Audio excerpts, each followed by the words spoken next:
Welcome to Inside Games Daily, the only gaming news show brave enough to repeatedly plug Game Pass, even though it's possibly sinking the entire industry. Yeah, possibly. We got some various reports. People have their own convictions. And now we have a very seasoned game developer who's just laying it out on the table. Which is good to hear. I like people being honest about what their experiences are. Arcane Studios founder Raphael Colantonio expressed biting criticism of Xbox's Game Pass program on X following the publisher's mass layoffs, project cancellations, and studio closure last week. Yeah, Colantonio's been around, by the way, and made some very, very great games. Colantonio founded Arcane Studios in 1999, and then founded Wolfeye Studios in 2019. Colantonio called Game Pass a, quote, unsustainable model that has been increasingly damaging the industry for a decade, and also accused it of only existing because of Microsoft's deep, deep pockets. Which is not something we've heard this before, right? A lot of other developers have said this. So, Colantonio extrapolates that to envision a future where Game Pass can't coexist with other models of game distribution, saying that Xbox will either kill everyone else or give up. Colantonio even goes one step further than that, accusing Game Pass of being, quote, not profitable after 8 years. And this is something that has been debated. Mm-hmm. Yeah, and it started the last couple days of debate. He reckons the Game Pass is still in the customer acquisition phase, trying to scoop up customers while losing money. And while Colantonio acknowledges that the program is great for consumers, and it is, as a frequent user of it myself, quote, eventually even gamers will hate it when they realize the effect it has on the games. Curiously, the Raphael Colantonio directed game Weird West launched on Game Pass in March 2023 before leaving the service in September 2023. So it was only on there for a few months. Yeah, and who better to talk about the program than somebody who participated in it? Mm-hmm. Although, it would have helped if he had shared specific information about his deal, but probably was not allowed to. Still, it's all, we always hear this, right? Just like kind of soft accusations of profitability or damaging other games. I'm always waiting for some hard examples, and we don't really have those, and that's all proprietary information, so we probably never will, unless we get another lawsuit that leaks a bunch of information. Yeah, that's true. The accusation that Game Pass is not profitable is one that's circulated before. The worry is that Microsoft's bottomless pockets will subsidize and devalue games to an extent that other non-tech giants can't compete. Mm-hmm. Yeah, then once everyone else is driven from the market, Microsoft can crank the prices up as high as they want because they're the only game in town. It's something Microsoft has done and continues to do. They have the pockets to drive everyone else out of business using unsustainable models, and then they make them painfully sustainable after the fact. Yeah, that's a kind of a version of enshittification a little bit. Confusion about Game Pass financials and sustainability has led folks to speculate that Xbox is using creative accounting to create the illusion of profitability. Which is an interesting claim. I mean, I suppose you could do that to make public claims of profitability.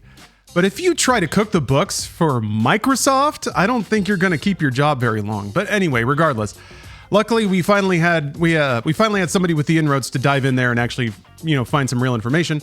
The Game Business's Chris Dring, big fan myself, provided some clarification on this whole Game Pass profitability thing. Though Dring initially claimed that first-party costs were not included in Game Pass's profit and loss, he later amended that to say that they were, and that Game Pass is in fact profitable, even when factoring in lost sales. Yeah, the accounting for Game Pass must be pretty difficult, I guess, especially when you consider, like Chris is trying to think about, the lost sales you get from a first-party game being on Game Pass. Does that affect the developer? Are they on the hook for all the games they didn't sell because it went to Game Pass instead, etc.? Well, now we theoretically have an answer. Posting on X, Dring writes, quote, sources have reached out to tell me that even when you include lost revenue associated with first-party games, not just unit sales, but microtransactions, Game Pass is still profitable. So that's great. Okay, all right. I guess that's good to hear. Lawrence, I know that you've got a queued up rant here, which is great. And we didn't make any friends yesterday for Stop Killing Games, let me tell you. A lot of people were like, just to acknowledge your comments, because we see them. I see everyone. They've said, you know what, guys? How do you start change if no one complains? So this is kind of maybe the same with Game Pass. If more developers come out and say, hey, Game Pass is a ripoff, it's ruining the industry, then eventually maybe people won't put their games on Game Pass. No, I agree. And what's really fascinating about this is most of the developers or publishers that have spoken negatively of Game Pass have not been included in the service. So I could see why if you're competing with Game Pass, you'd be awfully negative on it because it undercuts everything you're trying to do on the market. But this is different. Colantonio was arguably the beneficiary of Game Pass, and even after the fact is saying that it didn't help and in fact hurt everything. So yeah, what to make of it all? I mean, I definitely trust Colantonio. He's like I said, made a lot of great games, is very wise to the business. One of the few people who have been, running studios for multiple decades. Usually people like flop out of that by then, or they get tired of doing it, or the industry is just not very hospitable. So I understand and trust what he's saying, but at the same time, it's really hard to find a problem right now from the consumer side, and I think Colantonio acknowledged that, of like, people like it now, eventually they won't. And I've been kind of waiting to see what happens when we're in late stage. I compare it to Netflix, right? Netflix is just filled with fluff now. Movies that don't try for anything. Second screen viewing. It's just all fluff, nothing content to buff out watch time. So I was curious what the Game Pass version of that was going to be. What's the Game Pass game that is made specifically for whatever metrics Xbox is looking for, and because of that ends up not being an interesting game, it's just like fluff. And I haven't seen that yet. Maybe we haven't gotten there. Maybe we need to wait another 5 years. To me, I am exhausted with engagement games, like games as service games that provide the illusion of fun, but really just load your brain down with a bunch of like goals and tracking and daily rewards and long-term goals and meters to fill up. Meanwhile, if you think about it, you're really just agitated and you're not really having fun. To me, that's the format of game that is kind of taking over. To me, that's the Netflix fluff, but I'm not quite sure what the nonsense Game Pass game looks like. I also will say that there are a number of stories of people putting their game on Game Pass and being like, hey, we loved it. Most recently, Rebellion with Atomfall was like, this was a big deal for us. Like, Atomfall was an experiment. They decided to put it on Game Pass, and it was by all measures, it was a success for Microsoft and for us, Rebellion. And that's just one of many. So there are some developers, I think, it might be a feast or famine type of thing, where some developers just, like Weird West, just got, sort of churned through Game Pass, and then other games like Atomfall may not have seen the success that they were hoping for anywhere else but Game Pass. So unfortunately, there's just like this crazy, either it's like, well, a huge blow up success and like it's like Hi-Fi Rush, or it's the thousands of other games on Game Pass we never saw. Yeah, and the context of each individual deal is the thing that would really illuminate where those complaints are coming from or the satisfaction is coming from. A lot of these comments take me way back to, 2010? The early days of Steam, when they first started doing Steam sales and you could buy a $50 game for $4 or something like that. Everyone loved it, the consumers loved it, but I remember the exact same doomsaying from publishers and developers at the time, that this is wrecking the value perception of games, and that if people buy a game for 50 cents, they won't want to buy any other games for $60.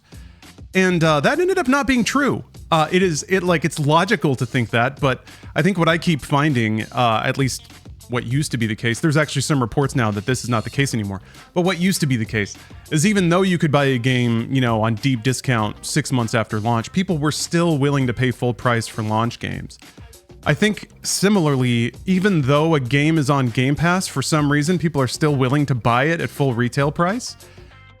Not the same number of people. And this is the thing of like, people accuse Game Pass of cannibalizing sales, and of course it does. I always assume that was foregone. That is made up for by the amount of money that Xbox pays you to be a part of Game Pass. So it's up to an individual publisher or developer to find the balance there. And this is so hybrid disclosure plus more information. We've disclosed this in the past, but Xbox has wined and dined us a little bit. We got taken out to an informal dinner. But we got to talk on an off-the-record basis with a lot of Xbox executives, and through that, again off the record, but still I trust it, gained some valuable insights as to how Game Pass operates. And granted, this is coming from Xbox, so they have a vested interest in making it sound like everything's above board, but yeah, from the sounds of it, most people, when they negotiate a Game Pass deal, they just get a lump sum of money, bang, at shipment. When the game is on Game Pass, you get a check and that's it. And what that enables most developers to do is to be neutral or even profitable before the game ships, which is ideal for developers that are constantly stuck in this cycle of going into debt to make a game and then clawing back to zero once you ship, and then boom, you go into debt again just to fund your next game. So if you can bust out of that, for now at least, I think a lot of people are happy to accept the check. I think what Colantonio is pointing to is that this creates a cycle maybe of dependency on Xbox, and also will create an even bigger fallout down the road once Xbox's bottomless Scrooge McDuck vault dries up. But if Game Pass is profitable now, we don't have a reason to expect that will happen because the vault's filling up somehow. So I don't know. It's same story with Valve, that like it seems mostly based in this prediction that it'll create this massive devaluing and crashing of people spending money on games. But that didn't really happen, at least not with Valve. What is a little more worrying is it seems like there's external economic trends that are causing a downturn in game spending. Not necessarily Game Pass, but more like young people can't get jobs and student loan payments are starting back up, and just a bunch of squeezes that are removing that discretionary income that may have gone to video games in the past. So I think that's what I was going to exactly say that, Lawrence, where we pull out and look at the macroeconomic, actual picture of the world. The money is dried up. So like the deals that for Game Pass that used to be these huge deals, they pay them $100 million to come to Game Pass or whatever. This game probably wasn't worth $100 million, but they don't have that money anymore. And that was because we were in a good economic cycle for the last like 10, 12 years or so. And then like pandemic sort of started a bunch of weird stuff happening. And now we're in a squeeze era, and they don't have the money for that. So now Game Pass is going to come to a video game or a publisher and say, hey, we can give you $5 million. And they're like, oh, well, that's not worth it. And they're like, sorry. And I think that's kind of where we're at. And I think the customer acquisition portion of Game Pass is starting to plateau. And I think now we're going to start to see the prices come up. We already predicted that, and that happened a few months ago. It's going to continue to happen. That's what Netflix has done. That's what Disney Plus has done. That's what all of these other streamers have done. And hilariously, it's my favorite thing on the internet because I read it every day. People complain about how those prices go up, and then they still pay them. So the customers don't go down. Disney Plus will always report their subscribers, oh, they went up. We raised it. We doubled the price, and nope, subscribers still went up. Like they didn't go up as much. And if Game Pass, we don't get to see those numbers publicly for Game Pass, but if they raise the price and the subscribers still go up, well, you can guess that they're going to raise the price again. And they're going to do that until they find the top. And that's bad for consumers. And I want to say it's probably bad for publishers and developers too. I don't think that Game Pass is cutting huge checks for these games either. So I think we're in not a good time for what Game Pass is doing. Maybe in a few years, if the economy picks up, then we might be in the infinite money era. But for right now, we are not. Yeah, we're not. And I'm not an economist. I can't predict where machines that big will head. It's far too complicated for my tiny brain. What I can conceive of, though, is that if times are tight, like I want developers and publishers to be well paid for their good work and go home at a reasonable time and live their lives and, do all that. But what I want even more than that, and what I think is a lot easier for me as a smooth-brained gamer to appreciate, is when any service or publisher makes it easy for more people to play more games. And on the surface level, that's what Game Pass does. And it's kind of surprising to me. Colantonio even called it a deal that's too good to be true. And it kind of is, especially on PC. I mean, going back to what you said about customer acquisition, I think they have very much decided they've acquired all the Game Pass customers they will on Xbox console. PC, however, still a growing platform, so there's still an acquisition phase there, which makes it a good deal for now. So enjoy it while it lasts. If corpos are going to be in a cash money fight, we at least get some benefit of that. And that's, subsidized video games, which is exactly what this is. I'm not saying it's sustainable. I don't know if it is, whatever.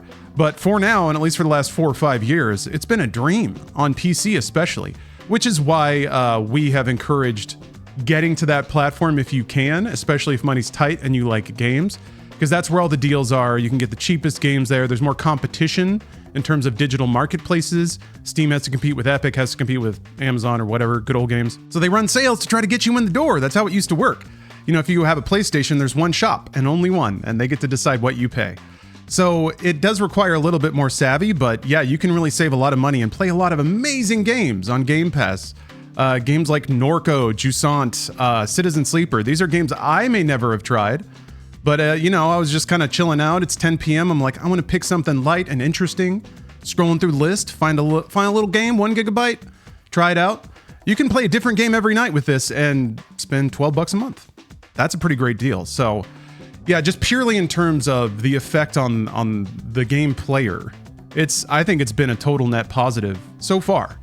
Again, Cole and Tony is warning about this like precipitous drop off where suddenly we see Game Pass games that are just like pure garbage. I'd love to know what those are, because I love it whenever I love analyzing how platform dictates form. So you have a games of service game that's wrapped around that model. It's a different kind of game than an indie platformer that somebody made in their basement, and they just want you to pick up all the glowing coins and get to the end. I don't want to draw this out, but we're going to see the prices go up again for Game Pass. Probably again this year, probably again next year. And I think that's going to... I say this all the time. People were really mad about this yesterday for the Stop Killing Games thing when I was like, speak with your wallet, vote with your wallet. And what I mean by that is the free market's going to dictate what happens to Game Pass. It just happened with McDonald's. If you go and look at McDonald's, the best example is McDonald's, truly, because McDonald's raised their prices, and then eventually their customers fell off because the prices were too high. So people couldn't go to McDonald's and couldn't justify the price for a shitty hamburger that costs them $5. That's going to happen to every single thing in a capitalistic market. That's just the way it works. And so when I say vote with your wallet, I truly mean, you right now, you watching are the informed viewer. You truly are. And you are able to make those decisions. You are able to say, you know what? I've decided that Game Pass is bad for developers. I'm not going to give money to Game Pass. You can do that. The rest of the world isn't necessarily that. They're sort of just, they don't care about what one developer says about Game Pass until the price is too high, and then they vote with their wallet and say, I can't afford Game Pass. So do what you can as the informed viewer, and I think eventually the uninformed viewer will follow along. Speaking of being informed and also being broke, Inside Games is yet again on your side. We got some free games for you. Courtesy of Prime Day, I guess. Amazon's dishing up some good hits. They're giving away Football Manager 2024, Marvel's Midnight Suns, and Amnesia: The Dark Descent through the Epic Game Store. In addition, you can pick up Star Wars Jedi Knight, a favorite of mine, and also Star Wars Rebellion through Good Old Games. Also, they have Death Stranding Director's Cut, but that's through Amazon Luna, so it's cloud streamed, but it's free, so chance to play the first one if you haven't yet. Well, those are good bangers. And here's the patrons that have somehow played every game on Game Pass. These people support the Inside Games Patreon, and I don't know how they're doing it, but they're playing hundreds of games, maybe even thousands, meaning the games industry is going to die faster than ever, so you should feel bad. S. Dreadnog and Null Test, you should feel bad. Man, the gamer score, though, it's out of this world. Those Microsoft points, they probably had enough for $10 $10 Applebee's card.